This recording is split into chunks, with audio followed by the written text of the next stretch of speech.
pistol with over 100 years of service, a weapon that boasts some of the most numerous appearances in movies, TV and video games. We are here at the Royal Armouries in Leeds with Keeper of Arms and Artillery Jonathan Ferguson to sit down and talk through the history of the 1911, from its invention through 2 world wars and the modern day, as well as the legacy of this century-old handgun as it remains an iconic weapon both in reality and in our video games.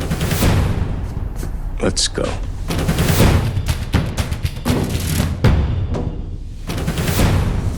So the Colt 1911 is probably one of the most old and iconic weapons, both in reality, pop culture, movies, TV, video games, tabletop games, comics, books. Because it's been around for so long, it's been in everything.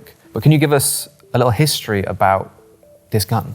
Yeah, of course. I mean, the designation is the giveaway, clearly, the year 1911. I remember the 2011 centenary of this thing. Now I feel old. Its official name was the Colt government model. Hasn't really caught on. People don't tend to call it that. M1911 is strictly the US military designation. And it emerged from the US pistol trials of 1907. The US military was looking for a self-loading pistol primarily. They only had 3 revolvers, I think it was, in that trial. And all of those guns look antiquated.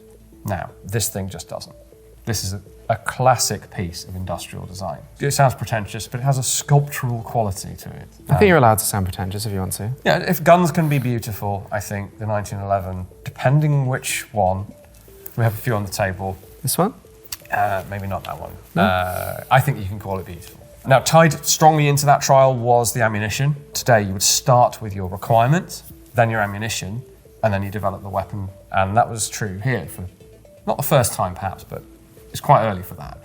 So that 45 automatic Colt pistol cartridge, which is what we end up with, 230 grains of weight, which is a lot, traveling at 800 feet per second. I still think in imperial because of the guns. That was a hell of a round for that time. The round is just as important as the gun, and they nearly always go together. Because that, I think, is the argument that you hear a lot, which doesn't really matter in video games and movies, that comparison between 9mm and 45, and there's a lot of games that don't even get into that either. They don't really have huge swings in like damage stats or anything like that between a 45 caliber or like a 9mm Glock or Beretta. Which is correct, by the way. I mean, I will be challenged on that, but all handgun rounds are much of a muchness, especially if you can use expanding ammunition, as Special Operations Forces and law enforcement can. They all expand to the same diameter, they all do the same amount of damage, so carry more rounds. This is still an issue to some police, and the Marines still use a variant of it, things like that? They still have them. I'm not sure that they're still using them very much. I haven't seen one in any photos or footage for a while. They're using things like Glock 19s alongside them. I get a strong sense that they're clinging to tradition with that thing, and I don't think it'll be much longer. But even if it isn't, that's a heck of a run.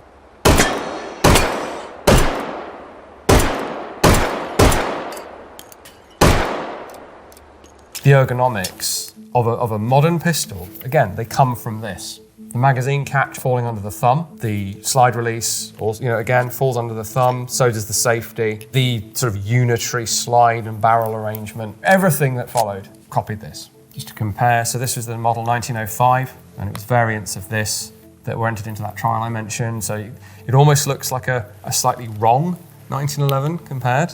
Yeah. But you can see where they were going from the earlier, blockier designs like the Colt 1902, with a disassembly wedge at the front here, rather a straight grip, to that perfectly angled, for many people, pistol grip.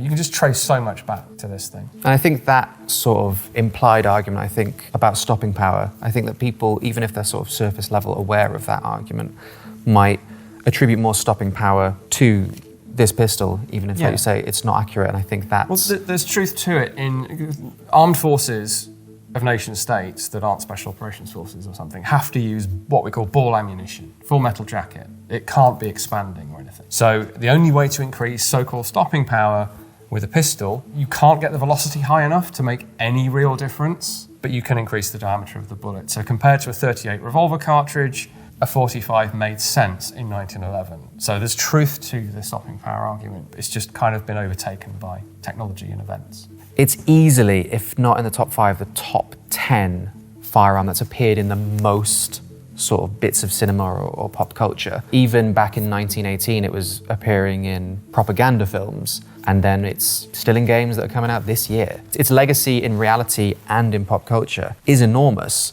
For the whole of the 20th century, at the very least, this was the pistol. If you're going to depict a pistol, I had an inquiry only yesterday from somebody wanting to know what pistol was being represented in some panels of an old Batman comic. And it was highly stylized, but it was one of these. Gangster movies, war movies. It was a bit too late for the Old West, but just about everything else. If you asked them to draw a pistol, a self-loading pistol as opposed to a revolver, I suspect they'd draw something like this. Yeah, I'd not even thought about that, but I think you're right. That is, because of its prominence in pop culture, the silhouette that people imagine. And what's interesting is because of that, as that fame has grown and the ability to depict it has changed into video games and the like, it's been in a lot of firsts in terms of video games. Like the first Medal of Honor, I think that's the first big World War II game in a 3D environment, first Call of Duty, the first Battlefield. Its entrance into virtual environments is incredible, and I think it carries that history with it. What is a little bit of a shame is that as video games have developed, that sort of damage trope has sort of gone away. When you're playing a multiplayer shooter, quite often 15 rounds of 9mm that do maybe slightly less damage, but you're still in most online arenas going to kill in the same number of shots. There's not a lot of point in carrying the 1911. So true in the real world. Of all of the things that have a reflection in reality, I think that's one of the most valid ones. A slightly bigger bullet making a very slightly bigger hole in somebody is not going to make any practical difference. It's much more important where you hit them. We've talked before about weapons that are sort of more video gamey than they are cinematic. This is a very cinematic weapon, I feel like. Is it the Kimber version that appears in John Wick? Kimber 1911, 45 ACP. 7-round capacity. John Wick was given a pistol with less bullets, but all the more opportunity to do those Wick flicks.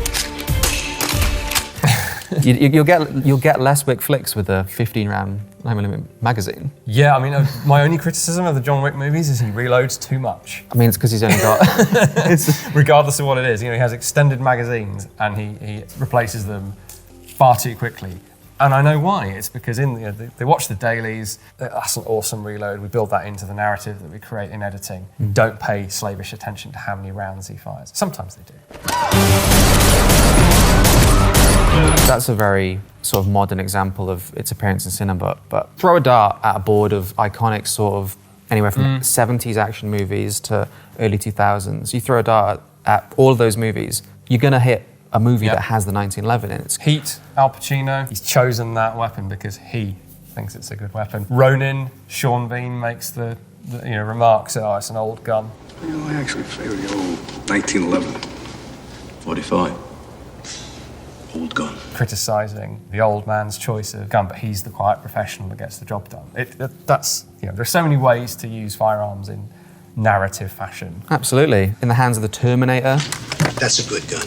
Yeah. Giant robot designed to Good kill. enough for a T-800. Why does a Terminator with perfect coordination and vision need a laser sight or a 45 handgun for that matter? He doesn't. It's a purely narrative thing, but it looks the business. The laser sight reflects his own technological basis. It doesn't matter that it doesn't make sense. It's embodying his robot nature before you get to see that he's a robot. It's all genius James Cameron stuff. For sure. And then, Saving Private Ryan, I still remember the scene when Tom Hanks' character's shooting a tank with it. And when I first watched that scene, I genuinely thought he blew up the tank with the pistol. And then I was very young and I rewatched it and I was like, oh, no, a plane just flew overhead.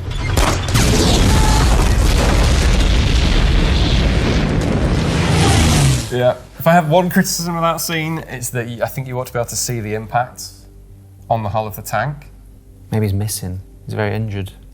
It's a big target. That's very true. But It's an amazing scene. yeah, absolutely. And even so, like you were saying, World War II, constant appearance, twisting it into sci-fi. It just fits everywhere. Every Vietnam movie, every Vietnam game, like I was saying, even in comics, like the Punisher carries it because he was a Marine and that was his issued weapon in Vietnam. It's another gun that I think just the aesthetics and recognizability allow it to be twisted into different modes well. And I think we've talked about this before in terms of science fiction. The best science fiction, I feel, are ones that are grounded in reality, things that are recognizable. And that is something that I think the 1911 lends, even if, you know, there are versions like this that are more Romeo and Juliet than they are Saving Private Ryan. I think we even have a Dragon Slayer 1911 here with an engraved dragon on the slide and the word Dragon Slayer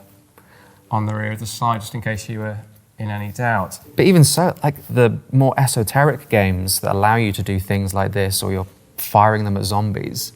There's precedent in the real world. Yeah. I was wondering whether or not you feel its popularity is sort of carried because there's such American pride in this firearm, that they want it in their cinema. They want it in, obviously, their propaganda, but then in comics, in newsreels, in TV, in games. Because it is, I think, a firearm that American gun enthusiasts are very proud of. That's true, but it has a strong tradition elsewhere. There's the Argentine Ballester Molina variant. You know, the RFC in 1917 had 1911s. We have them in the collection.